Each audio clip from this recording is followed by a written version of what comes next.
Bem-vindos de volta ao Brasil, sobretudo Deus sobre todos. Estamos lendo a segunda carta de Pedro, capítulo 2. Estava fazendo pesquisa para o livro sobre os Nefelins, que talvez saia ou no final dessa semana ou no começo da próxima, mas eu tive de parar porque eu preciso fazer esse vídeo aqui falando sobre esse capítulo.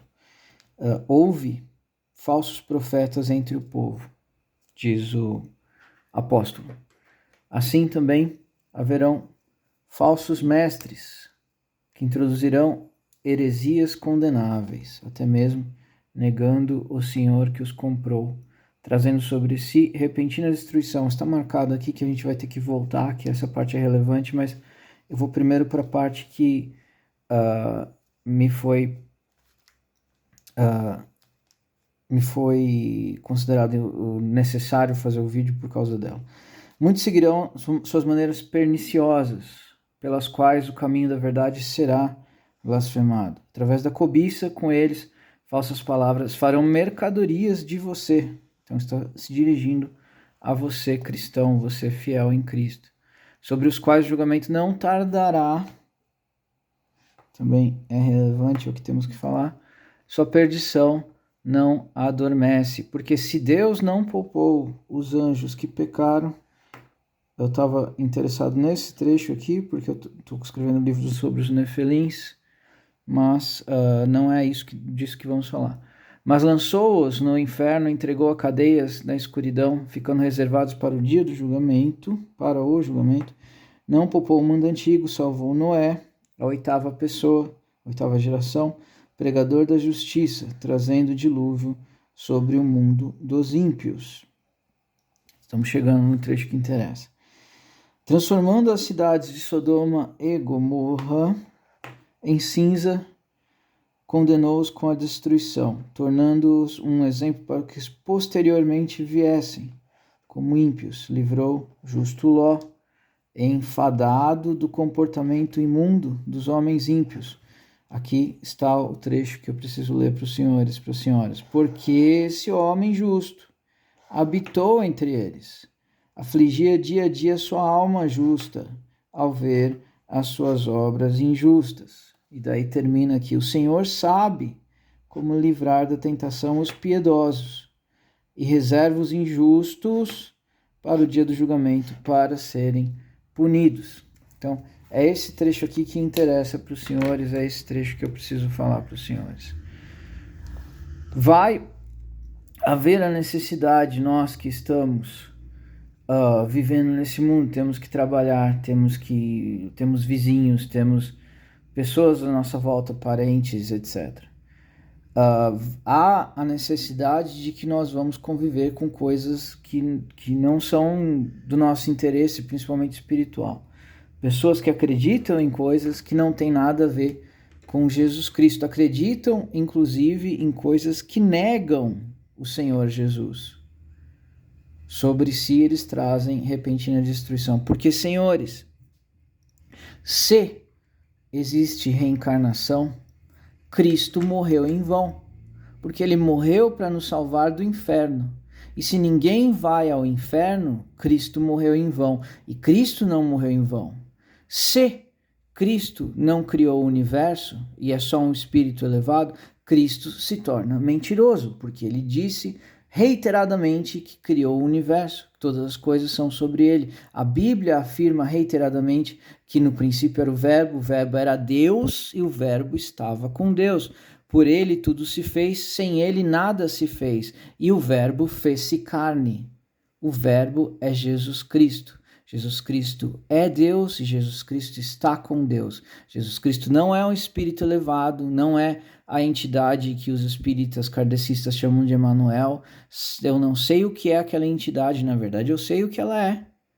É um demônio, mas não é Cristo. O nosso Senhor Jesus Cristo é Deus, Criador do universo. Ele se tornou carne, veio ao mundo para se oferecer como sacrifício pela nossa alma e pagar os nossos pecados e salvar aqueles que nele creem.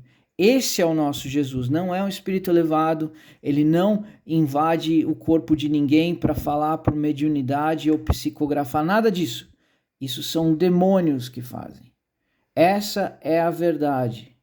As pessoas que estão nessa senda de acreditar em espíritos, em mediunidade, em psicografia, em feitiçaria, eles às vezes não vão nos ouvir. A gente tenta falar e falar, você não sabe de nada. Você não sabe de nada. Isso é um problema deles. Fale uma vez e não fale mais.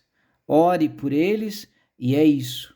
Entregue na mão de Cristo, entregue na mão de Deus. E quando o seu coração se machucar, porque você está ouvindo eles falando as lorotas deles, falando sobre as feitiçarias, necromâncias, porque invocar os mortos é uma feitiçaria chamada necromância. É isso que essas pessoas fazem. Lembre-se disso aqui. O homem justo habita entre eles, aflige a sua alma dia a dia, ao ver as suas obras injustas. Mas o Senhor sabe como livrar da tentação os piedosos. O que é piedoso?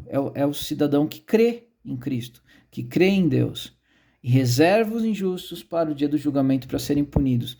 Você deu o evangelho, você falou, olha, não é nada disso, Cristo é Deus, só Cristo salva, ser bom não adianta. Não tem reencarnação. Você falou, a pessoa ficou irritada, ela achou que você era um idiota, que você era um simplício, uma pessoa que não tem conhecimento, e daí para por aí. A sua parte foi feita. Faz uma oração, Senhor, meu Deus, se for da sua vontade, salva a alma dessa pessoa, salva a alma dessas pessoas, salva a alma dessas pessoas com quem eu tenho que conviver. E daí cabe a Deus fazer ou não a obra conforme o que está escrito, que está destinado, que é a vontade dele. Não somos nós quem escolhemos. E se chegar a isso, o injusto ele é guardado para o dia do julgamento para ser punido. Não é nosso desejo, não é nosso prazer, não é o desejo de Deus nem o prazer de Deus, mas alguns corações não amolecem por nada. Algumas pessoas não aceitam Cristo por nada. Então, em vez de se entristecer, reiteradamente você vê as blasfêmias, as bruxarias, as feitiçarias, as necromâncias, reiteradamente você vê aquilo se manifestando nos outros. Em vez de se entristecer a sua alma, se alegre, se regozije, porque Cristo alcançou a sua alma já está salva. Você ama Cristo, você acredita em Cristo, você sabe que Ele é Deus, você sabe que o homem está destinado a viver uma única vez e após disso o juízo. Você sabe que Ele é o caminho, a verdade e a vida, ninguém entra no Pai senão por Cristo. Então se regozije, porque Deus se alegrou em te salvar. Deus conseguiu achar uma brechinha para entrar no seu coração e você pertence a Deus. Nós somos pequeninos, nós somos errantes, nunca seremos perfeitos. Tão somente quando Cristo vier e terminar a obra dele em nós. Daí nós seremos como Ele. Veremos Ele como Ele nos vê. Até lá, a nossa esperança, a nossa fé é o amor que temos em Cristo. E o amor que Ele tem por nós, e isso se estende para a gente amar todas as pessoas, perdoar nossos inimigos e viver como Cristo. E vamos tentando melhorar, tentando dar espaço para Deus fazer a obra dele na nossa vida. E de resto, se alegre porque o Evangelho alcançou o seu coração. Depois que você tentou, na sua fraqueza, na sua falta de palavras para alcançar o coração dessas pessoas, você fez o que você pôde, você deu espaço para Deus se manifestar se Ele assim quisesse, através da sua boca. Não deu certo, a pessoa não acreditou, continua chafurdando no chiqueiro da necromância, não é problema seu. A sua alma será salva. A alma mais importante, embora nós ficamos sim tristes, é a sua e ela também tem que ser salva. Então se alegre que a alma que você tem maior responsabilidade, que é mais importante para ti, é a sua, e a sua encontrou Cristo. Então se alegre por isso, em vez de se entristecer pelos outros. E de resto, deixa as coisas na mão de Deus que vai acontecendo. Vejo vocês na próxima.